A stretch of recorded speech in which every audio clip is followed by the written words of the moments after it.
क्या है ना, और हम कैसे मैच्योरिटी में बढ़ते हैं, सयानेपन में बढ़ते हैं।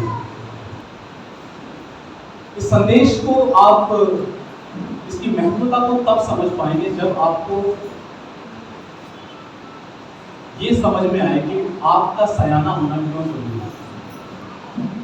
ठीक है, अगर आपको यही समझ में नहीं आएगा कि मेरे को मसीह में, मेरे को प्रभु में सयाना बनने की क्यों जरूरत है, आप आगे बढ़ेंगे नहीं। आपको एक बात बताऊं, मैं बिल्कुल भी इंटरेस्टेड नहीं हूँ महज एक भीड़ को बढ़ाने में और जो बच्ची हो। मैं आपको सच कह रहा हूँ, एक ऐसी भीड़ जो बच्ची हो, जो बच्चे हो, भीड़ है पर बच्चे नहीं है, मैं बिल्कुल भी इंटरेस्टेड नहीं हूँ ऐसी भीड़ को बढ़ाने में। और मेरी दिल की गहराई से ये प्रार्थना है कि हे परमेश्वर, इस कलीसिया का एक सदस्य, एक व्यक्ति जो है वो मसीह की परिपक्वता में बढ़े, सयानेपन में बढ़े। और मैं आपको ये बताना चाहता हूँ क्यों सयाना होना जरूरी है। सबसे पहली बात, परमेश्वर चाहता है कि आप सयाने हों। आप लोगों के बच्चे हैं, जिनके बच्चे हैं, क्या कभी आपने चाहा कि मेरा बच्चा हमेशा छोटा ही रहे और ये जिंदगी में कभी चलेगा? आपने कभी चाहा क्या? किसी ने नहीं चाह सकता। हर एक ने ये चाहे कि समय पर उसके दांत आए, समय पर उसकी गर्दन में कंट्रोल आए, समय पे वो बोले, समय पे उसके हाथ पांव की मूवमेंट हो, समय पर वो पैदल चलने लग जाए, समय पर वो स्कूल में जाए। आप सभी ये चाहते हैं। सेम परमेश्वर का दिल भी यही है उसके बच्चों के लिए कि उसका एक एक बेटा और बेटी परिपक्व होना चाहिए, सयानेपन में बढ़ना चाहिए। जैसे हम शारीरिक ढील डोल में बढ़ते हैं, प्रभु चाहता है आत्मा के ढील डोल में भी सेम ऐसे क्या करें, हम बढ़े। हालेलुया। और मैं आपको बताना चाहता हूं, अगर हम नहीं बढ़ेंगे, हमें साल दर साल अगर बीतते चले जाएं और हम सयानेपन में नहीं बढ़ेंगे, तो मैं आपको बताना चाहता हूं सबसे अधिक हृदय अगर किसी का दुखता है तो वो परमेश्वर का ही दुखता है। आप सोचो, एक 5 साल का बच्चा हो गया, एक 6 साल का बच्चा हो गया, और सोचो माँ बाप के लिए कि उनका बच्चा पैदल चलता नहीं, क्या नहीं चलता, पैदल नहीं चलता। उनके माँ बाप के लिए कैसी बात है ये? अच्छी बात है या दुख की बात है? क्या वो एक डॉक्टर के पास दूसरे डॉक्टर के पास नहीं जाते कि हमारे बेटे को 6 साल हो गए बट ये आज तक चलता नहीं है, चलती नहीं है? सेम ऐसे ही प्रभु नहीं चाहता कि आप आत्मिक रूप में बच्चे बने रहे, वो चाहता है कि आप सयाने बन जाएं। वो चाहता है कि आप और मैं क्या बने, हम सयाने बने, हम सयानेपन में ग्रो करें, हम बढ़े। दूसरा पॉइंट, क्यों आपको सयाना होने की आवश्यकता है, ध्यान से सुनना। उद्धार मुफ्त है, पापों की क्षमा मुफ्त है, छुटकारा मुफ्त है, चंगाई मुफ्त है, समृद्धि मुफ्त है, हर चीज मुफ्त है। पर परमेश्वर की दी हुई योजनाओं में, उसके प्लान में वही व्यक्ति बढ़ सकता है जो सयानेपन में बढ़ेगा। परमेश्वर की योजनाओं में केवल वही व्यक्ति आगे बढ़ सकता है जो सयानेपन में बढ़ रहा हो, जो समझदारी में बढ़ रहा हो, आत्मिक समझदारी में। मैं इसको इस तरीके से बता सकता हूं, यीशु मसीह ने एक दृष्टांत दिया। 3 लोगों को, एक स्वामी था, 3 लोगों को बुलाया, एक को 5 तोड़े दिए, एक को 2 तोड़े दिए, एक को 1 तोड़ा दिया। और बाइबल ऐसा बताती है उनकी क्षमता के अनुसार उनको दिया। कैसे दिया? उनकी क्षमता के अनुसार, मतलब जितने वो सयाने थे उस अनुसार उनको तोड़े मिले। 5, 2, 1। समझ आ रहा है क्या? यानी कि जो एक वाला है, अगर उसको ज्यादा चाहिए तो उसे क्या करना पड़ेगा, अपनी आत्मिक क्षमता, यानी कि उसे सयानेपन में क्या करना पड़ेगा, ग्रो करना पड़ेगा, बढ़ना पड़ेगा। आई हैव वन क्वेश्चन, मेरा एक सवाल है। 11 साल के बच्चे को कौन चाहेगा कि ले गाड़ी चलाने? कौन चाहेगा? क्या कोई नहीं चाहेगा। हर माँ बाप भी वेट करता है 18 साल का होगा, लाइसेंस बनेगा, तब मैं इसको गाड़ी चलाना या मैं इसको रोड पे अलाउ कर दूंगा। कई बार सिखा देते बट फिर भी रोड पे अलाउ नहीं करते, रीजन पता है कि लाइसेंस नहीं है। हेलो, समझ में आ रहा क्या? सेम ऐसे ही परमेश्वर के दिए हुए प्लान में, मैं आपको बताना चाहता हूं, मैं कल भी जब संगति थी उसमें भी एक ही बात बता रहा था कि एक एक व्यक्ति जो यहाँ बैठा हुआ है, एक एक व्यक्ति, आपका बैकग्राउंड चाहे जो भी, आप अमीर हैं, गरीब हैं, आप कैसे भी हैं, आप जिन भी हालातों में, एक एक व्यक्ति जो आप यहाँ पे बैठे हैं, परमेश्वर के प्लान, योजनाएं आपको लेकर के जो, आप में से कोई भी ऐसा व्यक्ति नहीं है जिसके लिए परमेश्वर के पास क्या नहीं, योजनाएं नहीं। मैंने जैसे गवाही बताई थी, मैंने कल एक गवाही बताई थी, एक यूथ कॉन्फ्रेंस में मैं था और वहां पर एक प्रभु का बंदा था। फुटबॉल की तमाम जो सीरीज होती है, चाहे वो वर्ल्ड कप सीरीज हो, चाहे वो किसी भी प्रकार की सीरीज हो, उन सबको कंडक्ट करने वाला व्यक्ति वो है जो, और वो कहता है स्क्रीन पर आप जो कुछ भी सिस्टम देखते हैं, जो भी ऑर्गेनाइजेशन देखते हैं, जो भी चीजें ऑर्गेनाइज देखते हैं, वो सब मैं करता हूं। मैंने तुरंत, वो वहां बैठा था, उसका नाम मुझे पता था, मैंने तुरंत गूगल पे सर्च मारा कि सच बोल रहा है झूठ बोल रहा है, उसकी फोटो निकल के आई, वो वही व्यक्ति था। और वहां पे एग्जैक्ट वही लिखा हुआ था जो अपना वो इंट्रोडक्शन दे रहा था, और उसने बताया कि मैं परमेश्वर के प्लान में कैसे बढ़ा हूं। बोला मैंने अपनी जिंदगी में कॉम्प्रोमाइजेस नहीं किए, समझौते नहीं किए। मैं जब छोटी जिम्मेवारियां थी, मैं तब भी परमेश्वर के साथ समय बिताता था। बोला अब मैं देशों देशों में जाता हूँ, जहां कहीं भी फुटबॉल होता है, वहां के राजाओं से मिलता हूँ, मंत्रियों से मिलता हूँ, बड़े बड़े जो अधिकारी उनसे मिलता हूँ, और सब मेरा स्वागत करते हैं। जब मेरे को होटल में ठहराया जाता है, वो कहते हैं कि मेरे को सिगरेट ऑफर की जाती है, मैं कभी सिगरेट नहीं पीता। मेरे को शराब ऑफर की जाती है, मैं शराब नहीं पीता।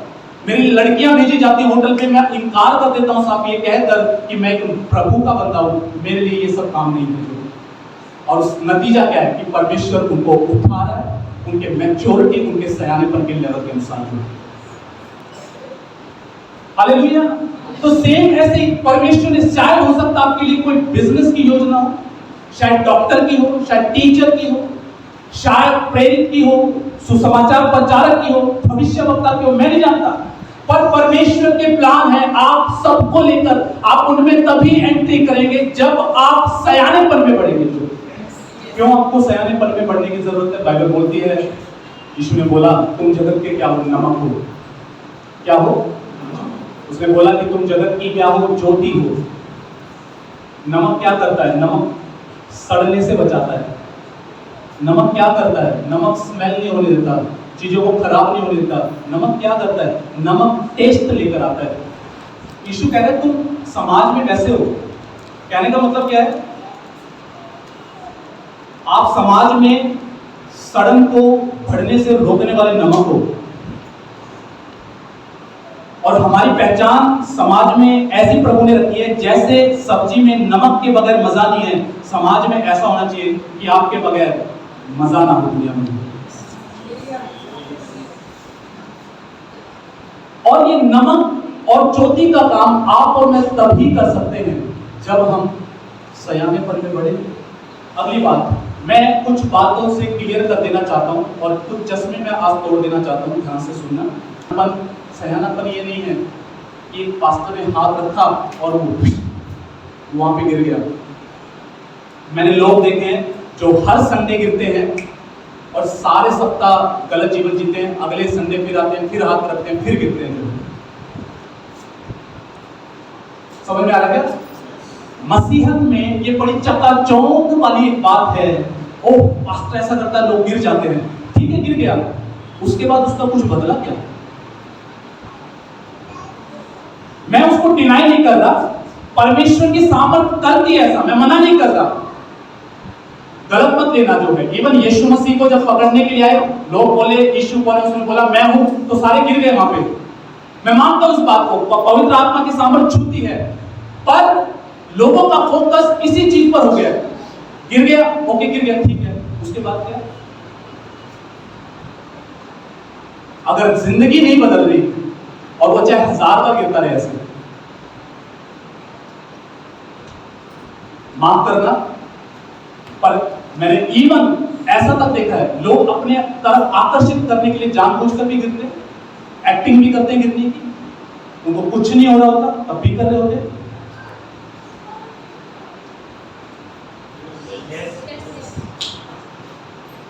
मैं आपको बताता हूं, सच्ची बता रहा हूं, सच्ची मुच्ची बता रहा हूं। मेरे को तो गिरने में शर्म सी आती है, रियली बता रहा हूं। लेकिन एक बार क्या हुआ, 2015 की बात है, एक मीटिंग थी, बहुत बड़ी मीटिंग थी, मैं उस मीटिंग में गया। एक प्रभु के जन थे और वो प्रार्थना कर रहे थे, लोग ऐसे गिर रहे थे, ये सब हो रहा था। फिर उन्होंने जिस लाइन में मैं बैठा था उस लाइन को बुला लिया, तो मैं भी आ गया। मैं सोच रहा मैं नहीं गिरूंगा। अगर इतनी सामर्थ्य तो इसके हाथ रखे बगैर गिरना चाहिए, ऐसा थोड़ा कि कोई धकेल दो गिरा दे बिल्कुल। उस दिन था जब मेरे को पहली बार पता लगा यार सच में सामर्थ्य है गिराने में।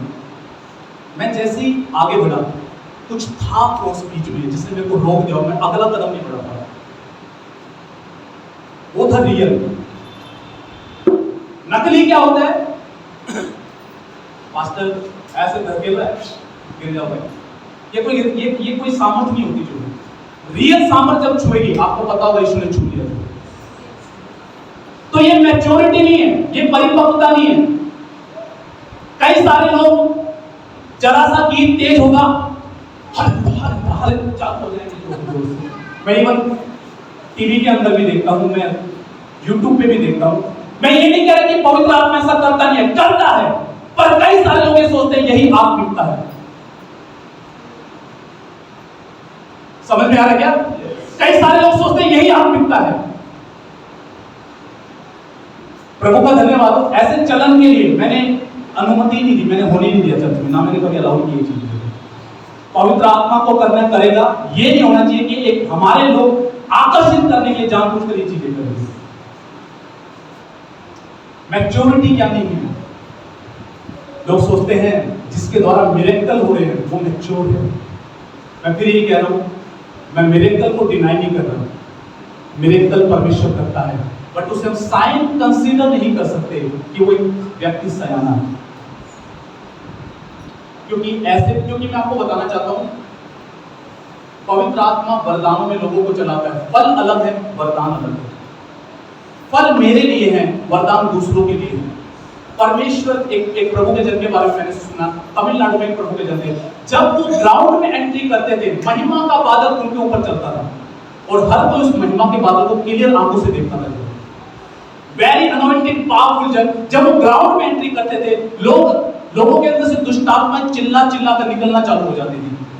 बट उनकी सीक्रेट लाइफ पता क्या थी? वो अपनी वाइफ की पिटाई करते थे सेवा के लिए, और स्टिल वो वरदानों में चल रहे थे। सैमसन व्यभिचार में भी गिरा हुआ था, तब भी उसके द्वारा कार्य हो रहे थे। ऐसा हो सकता है कि एक सयाना व्यक्ति चमत्कारों में चले, बिल्कुल पॉसिबल है, पर चमत्कारों को मैं यूं नेम नहीं दे सकता कि ये सयाना है। आज आपसे एक सवाल करता हूं, मैंने साधु सुंदर सिंह की किताब पढ़ी।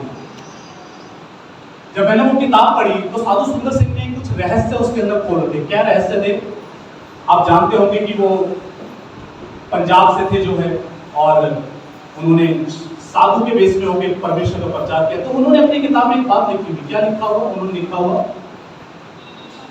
लिखा हुआ कि बोले कि मैं हिमालय पे गया और मेरा पैर फिसल गया और मैं कहीं पर गिरा, और मैं जहां पर गिरा उन्होंने बताया कि मैं एक आदमी से मिला जिसके हाथों के बाल पूरे लंबे हो चुके थे, जिसकी दाढ़ी बड़ी हो चुकी थी, जिसके लंबे बाल हो चुके थे। मैं एक ऐसे आदमी से मिला और उस व्यक्ति की उम्र उन्होंने बताई लगभग 350 साल थी, शायद 250 या 350 साल थी उस व्यक्ति की उम्र। और जैसे उस व्यक्ति की आंख खुली तो उन्होंने साधु सुंदर सिंह को बोला, सुंदर सिंह, मैं जानता था कि आप तो आने वाला है।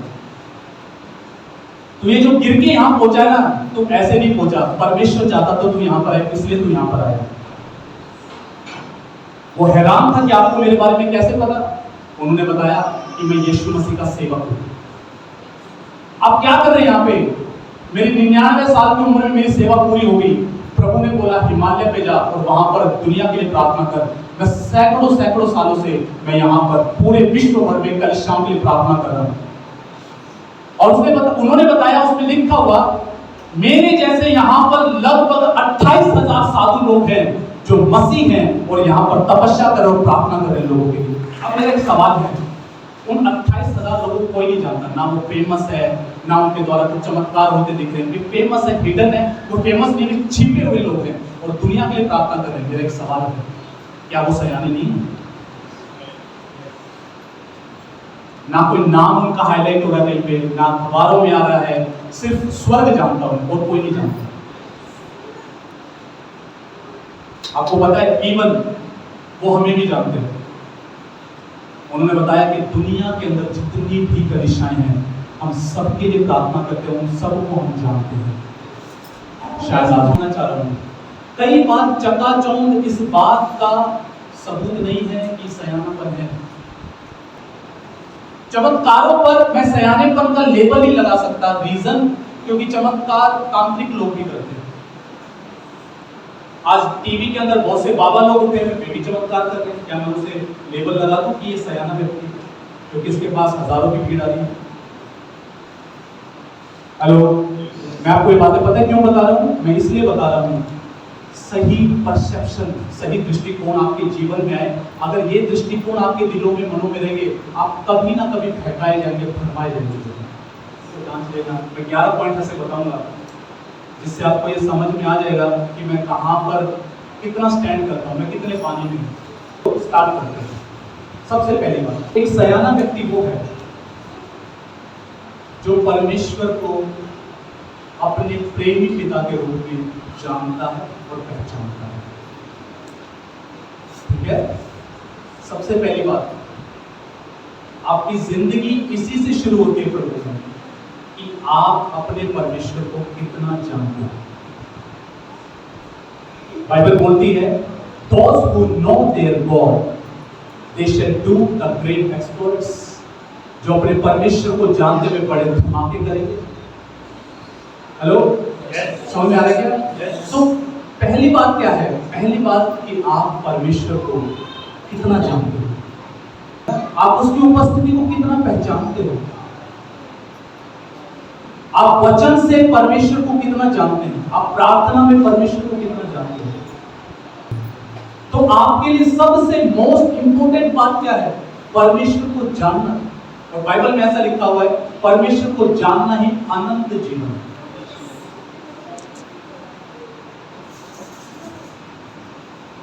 हालेलुया। आप कहेंगे कि जानना क्यों जरूरी है? आपके लिए जानना इसलिए जरूरी है, अगर आप उसको जानेंगे नहीं ना तो आपके विश्वास को आधार नहीं मिलेगा। अगर आपका फेथ ही यही है, अगर हम गाते ही हैं, तू ही बिगाड़े तू ही संवारे, अगर मैं मानता ही हूं तू ही बिगाड़ने वाला है, तू ही संवारने वाला है, तो मेरा रॉन्ग बिलीफ है, रॉन्ग बिलीफ रॉन्ग रिजल्ट को पैदा करेगा। इसलिए क्या है कि मेरे को परमेश्वर को सच में जानने की आवश्यकता है। कई सारे लोग आज बाइबल को रीति रिवाज की तरह पढ़ रहे हैं। बाइबल को इसलिए पढ़िए कि आप परमेश्वर को जान सकें, उसके हृदय को जान सकें, उसके हृदय में क्या है वो आप जान सकें। कई लोग प्रार्थना को रीति रिवाज की तहत कर रहे हैं। प्रार्थना इसलिए करनी चाहिए ताकि मैं परमेश्वर को अनुभव कर सकूं, उसकी आवाज को सुन सकूं, उसके साथ समय बिता सकूं। सदूकी फरीसी भी प्रार्थना करते थे, यीशु भी प्रार्थना करता था। चेलों ने सदूकी फरीसियों से नहीं पूछा हमें प्रार्थना करना सीखा, उसने यीशु से पूछा, क्योंकि उन्होंने अपनी जिंदगी के अंदर पहले किसी व्यक्ति को देखा जिसकी प्रार्थनाओं से रिजल्ट आते थे। सदूकी फरीसियों की प्रार्थनाओं में उन्होंने कभी भी रिजल्ट नहीं देखे। जब हम प्रार्थना और वचन को धार्मिक रीति रिवाज की तरह करेंगे तो मैं आपको बताना चाहता हूं, आपको आपकी प्रार्थना और वचन में कभी रिजल्ट नहीं आएगा, रिजल्ट प्रोड्यूस नहीं होगा। ठीक है? यानी कि देखो, मैं आपको बताना चाहता हूं, धार्मिक रीति रिवाजों से बाहर रहना। मैं आपको बताता हूं, देखिए मैंने कई बार देखा है, लोग इवन वचन में भी समय बिताते, प्रेयर में भी समय बिताते, सालों साल बिताते, कहते हैं बहुत प्रेयर करते, बहुत वचन पढ़ते, जिंदगी नहीं बदलती।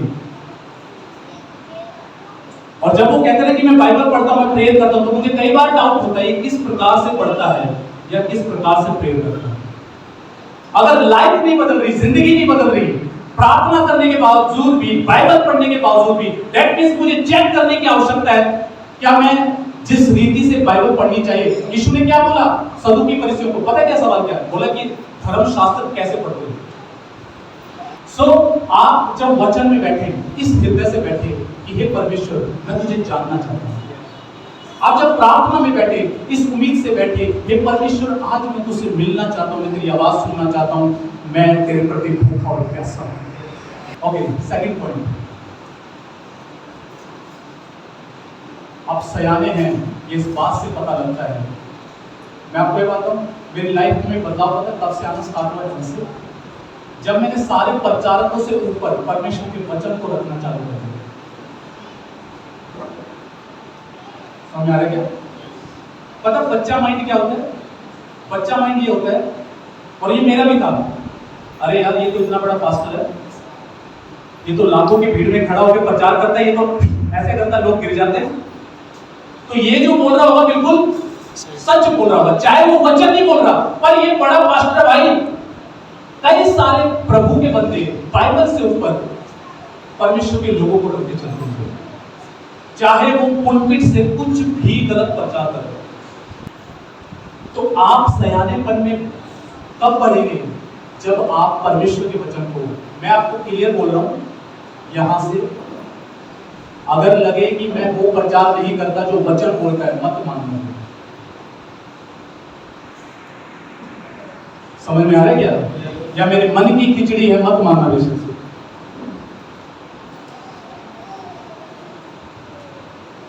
मैं आपको रियली बता रहा हूं, एक टाइम था मैं YouTube पे कुछ भी डाल देता था, YouTube जो देखे वही अंदर। इतना ज्यादा ज्ञान हो गया, बहुत ज्यादा ज्ञान। इतने सारे प्रचारक सुन लिए ज्ञान। और फिर एक वक्त आया जब परमेश्वर ने डील करना शुरू किया। फिर मैंने पता क्या प्रार्थना करनी शुरू की, हे परमेश्वर जितना भी यहाँ भरा है ना सब निकाल, जितना भी यहाँ भरा है सब निकाल। फिर राइट तरीके से फिर से बिल्डिंग तोड़ ताड़ के, कहते हैं घर बना के तोड़ा, फिर दोबारा से नींव डाली, फिर दोबारा से घर बनाया। क्या आप चाहते हैं कि आपकी लाइफ में ऐसा हो? आपको जो मैं यहां से बता रहा हूं और आपको सालों बाद फिर वही चीजें करनी पड़े जो मैंने की, क्या आप ये चाहेंगे? क्या आप अपनी यात्राओं को लंबी कर लेंगे? प्रभु का धन्यवाद हो, मैं अभी भी जवान हूं। शुक्र है कि बुढ़ापे में जाके नहीं हुआ, पर आप मेरी की तरह अपनी यात्राओं को लंबी मत कीजिए, हर चीज को डालकर। मेरी बेटी की माया है, उसे ज्ञान नहीं है, जो दिखेगा उसे, चाहे मुंह में आएगा नहीं आएगा, डालना चालू कर देंगे। धागा मिलेगा धागे को डाल देंगे, पेन मिलेगा पेन को डालेंगे, रिमोट मिलेगा रिमोट, कुछ भी हो डालेंगे। क्या वो सब कुछ उसके लिए फायदेमंद है क्या? सेम ऐसे ही है, हर वो चीज जो हम देख रहे हैं आज के टाइम पे, जरूरी क्यों हमारे फायदे में।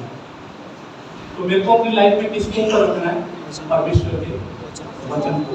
मैं आपको एक बात बताऊं, ये वचन पता है इस तरीके से भर लीजिए अपने अंदर, जैसे छलनी होती है, छलनी क्या करती है? छानने का काम करती है। जब ये वचन अंदर भरा होगा तो पता है क्या होगा? कोई भी प्रचारक कुछ भी प्रचार करेगा, छलनी डली हुई है, छनकर आपके हृदय में जाएगा। आपको पता होगा ये गलत है, ये सही है। क्यों? क्योंकि वचन की क्या डली हुई है? छलनी डली हुई है। एप्पल का फोन होता है तो उसमें फेस आईडी, पता है ना फेस आईडी होती है, कितना को पता है? मतलब जब तक आपका चेहरा स्कैन नहीं कर लेगा ताला नहीं खुलेगा उसका। अगर कोई गलत चेहरा आएगा तो खुलेगा वो क्या बोलेगा? फेस मैच नहीं करता, राइट? सेम मैं आपको बताता हूं, वचन अंदर है। जब कोई प्रचारक प्रचार करेगा तो ये अंदर का वचन जो अंदर डला हुआ है, ये बोलेगा ये जो बात है ना, ये मैच नहीं कर रही, ये बात मैच नहीं कर रही, इसको मैं कबूल नहीं कर सकता। इसलिए प्रभु के वचन के साथ प्रतिदिन समय बिताइए, और ऐसे समय बिताइए कि पवित्र आत्मा को समझने के लिए, जानने के लिए। तीसरा मोस्ट इंपोर्टेंट, बीते 2 संडे से भी सिखा रहा हूं, तीसरा बहुत इंपोर्टेंट है। कैसे पता लगता आप समझदारी में, मैच्योरिटी में बढ़ गए? जब आप प्रेम में चलते हो।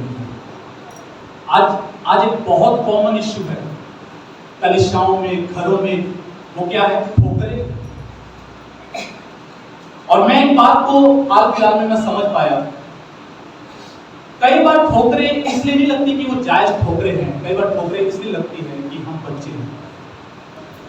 मान के चलो मैं और सोनू क्या खा रहे हैं? खाना खा रहे हैं, और मान के चलो केतन खाना बांट रहा है। क्या कर रहा है? खाना बांट रहा है। अब ये सोनू को तो इसने रखी 4 पूरी और मेरे को रखी कितनी? 1 पूरी। और मैं जाऊं और मैं पास्टर को बोलूं, पास्टर जी केतन है ना,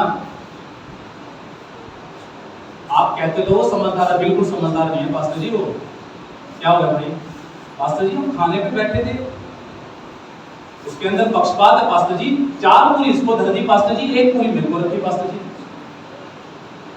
हेलो, ये केतन की गलती है या मेरे बचपने की गलती है? अरे बचपने की, मैं आपको बताऊं, बहुत सारी ठोकरें हम केवल इसलिए खाते हैं क्योंकि हम मसीह के बच्चे होते थे। समझ में आ रहा है क्या? इसलिए नहीं कि सामने वाले ने जायज ठोकरें खिलाई है, कई बार ठोकरें इस वजह से भी होती है कि हम बच्चे हैं। समझ में आ रहा है क्या? अपने पड़ोसी को बोलो छोटी छोटी बातों पर ठोकर खाना बंद करो। बोलो बोलो छोटी छोटी। लाइफ में 2 चैप्टर परमेश्वर हमेशा आपको लाइफ टाइम सिखाता रहेगा, क्षमा का चैप्टर और नम्रता का चैप्टर। ये चलेंगी क्रियाएं, ये लाइफ टाइम चलने वाली क्रियाएं हैं। तो इसके लिए तो हैबिट डाल लो, निर्णय ले लो, क्षमा कैसे करते हैं मेरे को सीखना है। सीख लीजिए क्षमा कैसे करना है, माफ कैसे करना है, सीख लीजिए। कैसे पता लगेगा आप सयाने होंगे? मैं आपको एक बात बताता हूं, देखो मान के चलो कि हर्ष है, मैं उदाहरण दे रहा हूं बस, हर्ष है, ठीक है। अब इसको मेरे को ना 10 लोगों की जिम्मेवारी सौंपनी है, मेरे को कहना है यार हर्ष मेरे पास बहुत टाइम नहीं होता, आप ना इन 10 लोगों को हैंडल करो, 10 लोगों को क्या करो, हैंडल करो। पर इसकी आदत है छोटी छोटी बातों पे नाराज हो जाने की। मान के चलो ये 10 लोगों के घर गया और लोग अभी बच्चे हैं, इतने समझदार नहीं है, वो सोच रहे हैं अरे ये तो हमारा साथी भाई, ये तो हमारे साथी तो बैठता है लोग। उन्होंने ना चाय पूछी, ना नमकीन पूछी, ना बिस्किट पूछा, और हर्ष भाई हाथ ऐसे करके, अब हर्ष भाई जो है ट्रेंड नहीं है क्षमा करने में, मेरे पास है पास्टर जी ये लोग सयाने नहीं हुए मेरे पास्टर जी, क्या हुआ है ना, उन्होंने नमकीन पूछी, ना बिस्किट पूछा, ना चाय पूछी पास्टर जी। तो मेरे को क्या समझ में आएगा, अरे यार मैं तो बच्चे को अपॉइंट कर दिया, ये तो छोटी छोटी बातों पे नाराज हो जाता है। तो मैं क्या समझाऊंगा, हर्ष भाई वो तो बच्चे इसलिए तो आपको बोला हैंडल करने के लिए, वो तो है बच्चे, आप हो ना बच्चे। और मैं आपको बताना चाहता हूँ कलीसिया में बहुत हैरानी की बात है, छोटे छोटे मुद्दे अक्सर लोगों को ठोकर खिलाने वाले हुए हैं। मैंने अक्सर बताया, एक बार एक पास्टर थे, वो पास्टर लास्ट में प्रेयर कर रहे, प्रभु इसको आशीष दे, एक एक का नाम लेके प्रार्थना कर रहे, एक आंटी का नाम नहीं लिया, भूल गए, ध्यान नहीं रहा। उन्होंने लास्ट में ये तक बोल दिया, प्रभु अगर किसी का नाम छूट गया हो तो क्षमा करना, उसके जीवन में भी काम हो।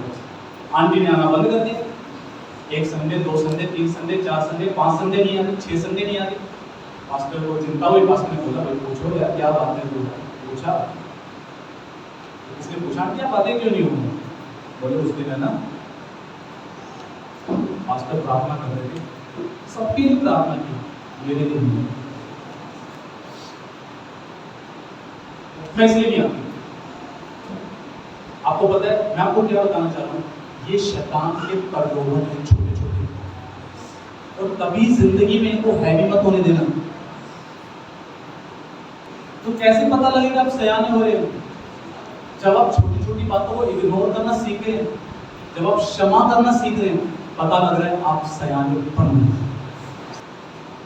आपको एक बात बताऊं, ठोकरों को डील करना बहुत ज्यादा जरूरी है। बाइबल बोलती है कोई कड़वी जड़ तुम में से फूट ना निकले और बहुतों को अशुद्ध ना करो, कि तुम अनुग्रह से क्या रह जाओ, वंचित रह जाओ। एक पाप ऐसा पूरी बाइबल के अंदर जो परमेश्वर के अनुग्रह को आपकी लाइफ से रोक देता है, एक पाप, और ठोकर। मेरे साथ पढ़ेंगे लूका यीशु समाचार उसका 17वां अध्याय उसका पहला वचन। फिर उसने अपने चेलों से कहा, हो नहीं सकता कि ठोकरें न लगे, परंतु हाय उस मनुष्य पर जिसके कारण वे आती हैं। तो इस वचन में कई बार लोग कंफ्यूज होते हैं, क्या लिखा, हो नहीं सकता कि ठोकरें ना लगे परंतु हाय उस मनुष्य पर जिसके द्वारा वो आती है। मैं आपको इसका मतलब समझाता हूँ, इधर आना, अब ध्यान से सुनना, इधर ध्यान देना, ठीक है। देखो यीशु ने क्या बोला, हो नहीं सकता कि ठोकरें ना लगे। देखो पहली बात तो यीशु क्या कह रहा है, इम्पॉसिबल है, असंभव है कि ठोकरें ना लगे, पहली बात तो वो ये कह रहा है। दूसरी बात क्या कह रहे हैं, हाय उस मनुष्य पर जिसके द्वारा वो क्या ठोकरें आती है। अब कई बार लोग क्या सोच जाते हैं, लोग सोचते हैं कि यार मेरे द्वारा ठोकर आ गई तो यीशु मुझे कह रहे हैं। नो नो नो, क्योंकि ठोकरे तो यीशु से भी लोग खाते थे। मैंने क्या बताया अभी कि ठोकरे कई बार लोग इसलिए भी खाते हैं क्योंकि मसीह में बच्चे हैं। वो फर्स्ट पार्टी को नहीं बोल रहा, वो सेकंड पार्टी को बोल रहा है। कौन सी पार्टी को? सुनो ध्यान से, देखो अब सुनो ध्यान से, देखो वो पता है किसको कह रहा है? हाय उस पर जिसके कारण वो आती है। सुनो ध्यान से, देखो ये व्यक्ति है, ये सोनू है, ये मुझसे ठोकर खा गया किसी भी बात पे, एक्स वाई जेड पे क्या खा गया ये ठोकर। मान के चलो मैंने इसको थोड़ा सा गुस्से में डांट दिया तो ये ठोकर खा गया। तो ये क्या कर रहा है? ये जाकर इससे बात कर रहा है, कह रहा है पता है पास्टर जी ने मेरे को डांट मारा। समझ आ रहा है क्या? तो पता है क्या हुआ? एक्चुअल में यीशु मेरे बारे में बात नहीं कर रहा कि मेरे कान ठोकर आई है, इसके बारे में बात कर रहा है। क्योंकि ये क्या कर रहा है, जो ठोकर लगी है उसको लोगों में फैलाना शुरू कर रहा है। हाय उस मनुष्य पर जिसके कान को आती है। पता है क्यों कह रहा है प्रभु ये बात? इसलिए कह रहा है, अरे यार इसका दिमाग तो ठीक था, ये तो अशुद्ध नहीं था, ये तो अशुद्ध, तू कड़वा था, तूने कड़वाहट इसमें डाल दी। और पता है क्या हुआ? इसके अंदर मेरे प्रति जो आदर था, उस आदर को चोरी कर लिया इस व्यक्ति ने। समझ में आ रहा है क्या? ये बिल्कुल ठीक था, इसका हृदय साफ था मेरे प्रति, बट ये भी अब क्या हो गया? कड़वाहट से भर गया। और पता है यीशु क्या कह रहा है? यीशु कह रहा है इससे ज्यादा भला, ये ठोकरें फैलाने से ज्यादा भला उस व्यक्ति के लिए है पाट डालकर समंदर में डाल दिया जाए। वो ये नहीं कह रहा कि उसके साथ ऐसा करो, वो ये कह रहा है ये काम करने से ज्यादा भला तो ये था, ये पनिशमेंट ले लेता। समझ में आ रहा है कुछ बात? मतलब मैं आपको बताऊं, जब मैं इस एग्जाम्पल को पढ़ता हूं तो मुझे यीशु मसीह की गंभीरता समझ में आती है कि वो ठोकरे फैलाने को लेकर कितना गंभीरता से बात कर रहे हैं। कह रहे हैं कि उस व्यक्ति के लिए ठोकरे फैलाने से ज्यादा भला तो ये है चक्की का पाट डाल के और उसको समुद्र में डाल दें। हेलो, तो पता कैसे पता लगता आप सयाने हो रहे हो? आपके अंदर ठोकर आई, आप कैसे डील कर रहे हो उस ठोकर को, कैसे उसका सामना कर रहे हो? 4 लोगों में फैलाना तो कोई भी कर सकता है, पर इससे पता लगता है कि हम बच्चे हैं। अगर हम सयाने तो कैसे डील करेंगे? नंबर 1, मैं उसी व्यक्ति से जाके बात करूंगा। किससे बात करूंगा? मैं 4 जगहों पे गाने की बजाय मेरे को उस व्यक्ति से पहले तो बात करनी चाहिए, भैया उस दिन आप किए ना ये बात मेरे को ना पूरी नहीं हुई, ठीक है? सॉरी होगा, मानना जाएगा, मेल मिलाप हो जाएगा, ठोकर क्या होगी? क्लियर? लोगों में नहीं फैली बात। दूसरी बात, अगर हमें लग रहा है कि सामने वाले का स्वभाव ऐसा मानने वाला नहीं है, आप गुप्त में क्या कर रहे हैं? या तो बैठकर किसी के साथ चुगली मार लीजिए या बैठकर उसको आशीष दीजिए परमेश्वर के सामने। प्रभु मैं चोट खाया हूं पर मैं उस व्यक्ति पर आशीष कहता हूं। प्रभु मैं उसके फाइनेंस पर आशीष कहता हूं, प्रभु उसके बच्चों पर आशीष कहता हूं, उसकी पत्नी पर, उसके पति पर मैं आशीष कहता हूं, घराने पे आशीष कहता हूं। यीशु ने बोला सिद्ध बनो क्योंकि तुम्हारा बुलाने वाला भी क्या है? सिद्ध है। उस समय में आ रहा क्या? ये कोई भी कर सकता है, कोई भी कर सकता है। 4 लोगों को जाकर बातें बताना कोई बड़ी बात नहीं है। बड़ी बात यह है ठोकरों के साथ अकेले में जाके कभी आशीष दी है उस व्यक्ति को? डील करना जरूरी है इन ठोकरों से, सीखिए प्लीज। मेरे बात को हल्के में मत लीजिए। अरे पास्टर जी तड़कता फड़कता प्रचार करो ना, कुछ फेथ के बारे में सिखाओ ना। फेथ कमजोर है अगर ये बातें हम गलत है। समझ में आ रहा है क्या? अगर ये बातें फिर चाहे कितना मैं यीशु के घोड़े कहां से चलना होगा, मैं यीशु के, अरे कितना ही कर लो भाई। और मैं तो बहुत क्लियर बताता हूं, एक बात बताता हूं, देखो मेरे अंदर एक बात है, मुझे बहुत ऊंचा जाना है। कहां जाना है? ऊंचा जाना है ना, तो ये जो इर्द गिर्द आने वाली बातें हैं छोड़नी पड़ेगी। ये क्या करनी पड़ेगी? अगर आपको ऊंचा जाना है तो देखो जी, या तो इनमें फंसे रह जाओ, या तो इनमें डिप्रेशन का शिकार हो जाओ, निराशा का शिकार हो जाओ, या तो फंसे रहो लाइफ टाइम। इससे बात करो, उससे बात करो, उससे बात करो, तब भी तसल्ली ना हो तो 10 लोगों के साथ हो बैठ के बात करो। होगा पता है क्या? खुद कड़वे हो 10 को और कड़वा कर रहे। बेटर ये है कि हे परमेश्वर, मेरे बस की तो नहीं है क्षमा करना, पर मैं तेरे अनुग्रह पर आश्रित होता हूँ और मेरी मदद कर कि ना मैं उस व्यक्ति की बुराई करूं, ना मैं किसी को बोलूं, पर मैं हमेशा उसे ब्लेस करूं, क्षमा करूं। तो ये पता है परमेश्वर के सामने क्या दिखाएगा? ये अब भरोसे लायक होता जाता है। इसको मैं और जिम्मेवारियां दे सकता हूं क्योंकि इसमें सयानापन आ रहा है। हेलो, समझ में आ रहा है क्या? तो जितने भी आपने से ठोकर खाए हुए या खाते हैं, आदत बना लीजिए। और ये प्रचार तो मैं कई बार कर चुका और आगे भी करता रहूंगा। आदत अपने आप को बना लीजिए ऐसा, हमें क्षमा करना सीखना है, हमें आशीष, हमें शत्रुओं के लिए प्रार्थना करना, आशीष देना सीखना है। एक प्रभु के बंदे थे, अब तो प्रभु में सो चुके हैं। तो एक प्रभु के बंदे थे वो जो है, और उनको एक बंदे के बारे में पता था वो कैसा है कैसा नहीं है। वो रोड से गुजर रहे थे अपनी पत्नी के साथ, अपनी वाइफ के साथ जा रहे थे, और जैसे वो बंदा किसी रेस्टोरेंट में बैठा हुआ दिखा तो अपनी पत्नी को देख गुस्से में देख के बोले ऐसा बोलना, देख देख गोली मारते नीचे। सो उनकी वाइफ पता है सहमत होने की वजह पता है क्या बोली? चुप रहो, मुझे नहीं जानना उस व्यक्ति के बारे में। चुप रहो, मुझे नहीं जानना उस व्यक्ति के बारे में, मुझे नहीं जानना उस व्यक्ति के बारे में। और वो तुरंत कायल हुए पवित्र आत्मा के द्वारा, क्योंकि उनकी पत्नी ने जब इनकार कर दिया तो उनको समझ में आया ये मैं क्या कर रहा था।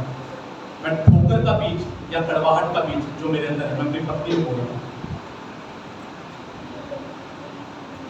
100% पत्नी बेस्ट फ्रेंड है, पति बेस्ट फ्रेंड है, पर जरूरी नहीं है ठोकरे भी उसको बता दीजिए। मैं कड़वा हूं और मैं अपनी पत्नी को कड़वा करूं, मैं कड़वी हूं मैं अपने पति को कड़वा करूं। हालेलुया। आपको सयानेपन में बढ़ना है, क्षमा करना सीखिए, माफ करना सीखिए। आज घर जाइए, याद कीजिए किस किस के प्रति बोल रहे हैं। कौन ऐसा व्यक्ति जिससे बात नहीं करते? कौन ऐसा व्यक्ति है जिसकी डेली बात करते हैं आप चूल्हों में? समझ में आ रहा है क्या? कैसे पता लगेगा आप पढ़ रहे हैं प्रभु में? मैं चर्च आता हूँ जी, मैं बाइबल पढ़ता हूँ जी, मैं प्रेयर करता हूँ जी, क्षमा ना वो नहीं पता जी। मैं वो कैसे? मैंने सफल लोगों के अंदर एक बात नोट की, पता है क्या? अभी हाल फिलहाल में एक प्रभु के बंदे प्रचार कर लोग बता रहे, बोले कि उनके बारे में एक बंदा है, एक पास्टर है, वो बड़ी वीडियो बनाता है, वीडियो बनाएगा सब नेगेटिव बोलेगा। मेरे को बड़ा गुस्सा आता जब वो नेगेटिव वीडियो बनाता है। मैं तो 2 बार कमेंट कर चुका उसके ऊपर। मैंने कहा मुझे लगता है बहुत ज्यादा खाली व्यक्ति है, इसलिए इतना समय की किसी की बुराई करने के लिए आप यूट्यूब पे वीडियो डाल रहे हैं। बड़े खाली व्यक्ति हैं। 2-3 बार मैंने डाले आत्मिक वेले, इतना खाली की टाइम है वीडियो बनाने का किसी की बुराई करने के लिए। और वो बहुत बड़ा प्रभु का बंदा है।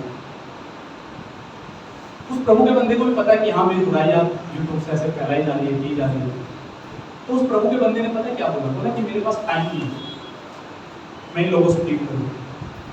बोले कि मेरा तो टारगेट है, मुझे तो 10-10 किलोमीटर 15-15 किलोमीटर के बड़े क्रूसेड्स करने हैं। उन्होंने बोला कि जब मेरा इतना बड़ा टारगेट है ना, तो इन छोटी मोटी चीजों से डील करने का मेरे पास क्या नहीं है।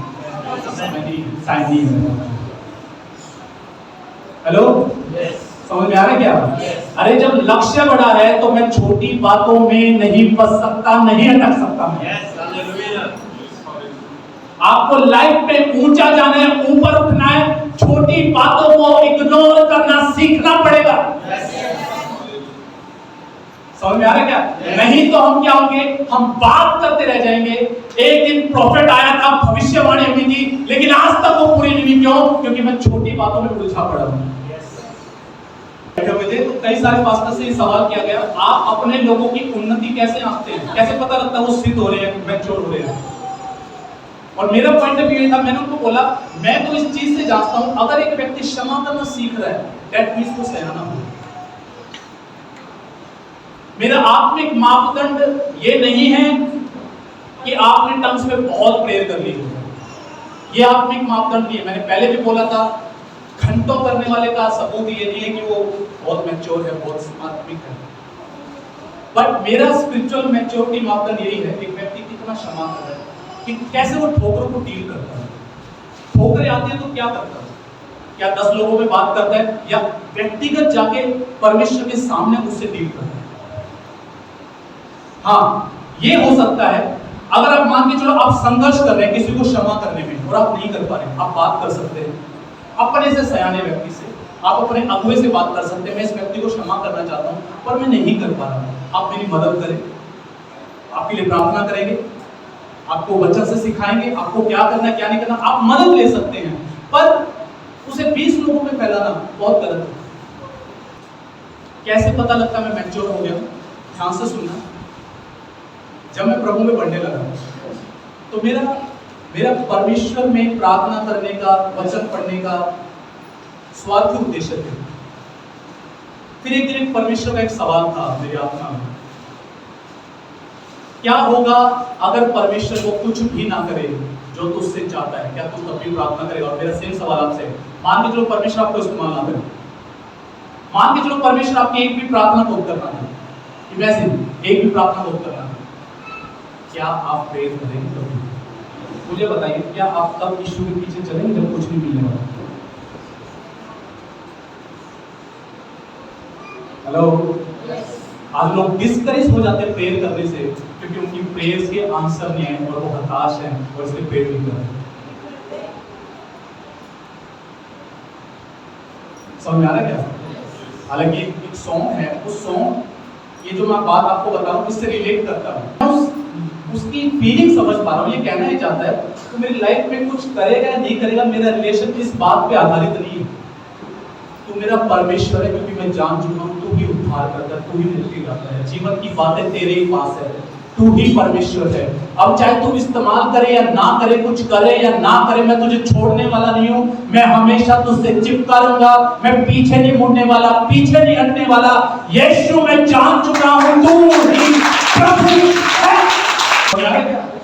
अगर तो सयानेपन का आधार यही है, बच्चा है, पापा ने चॉकलेट नहीं दी इसलिए आज से मेरे पापा नहीं,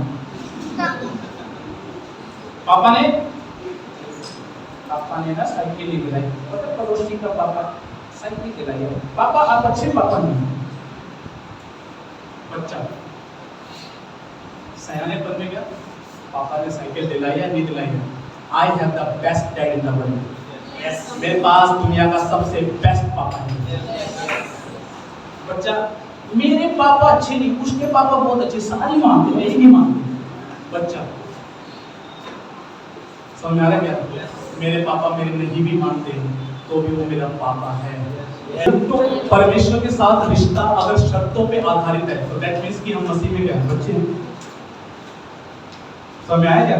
अगर शर्तों पे आधारित है तो इसका मतलब क्या, हम क्या है, बच्चे हैं। अगर शर्तों पे आधारित रिश्ता नहीं है, वो परमेश्वर पे आधारित है, क्योंकि मैं जानता हूँ वही परमेश्वर है, दैट मींस कि मेरा रिश्ता निस्वार्थ है।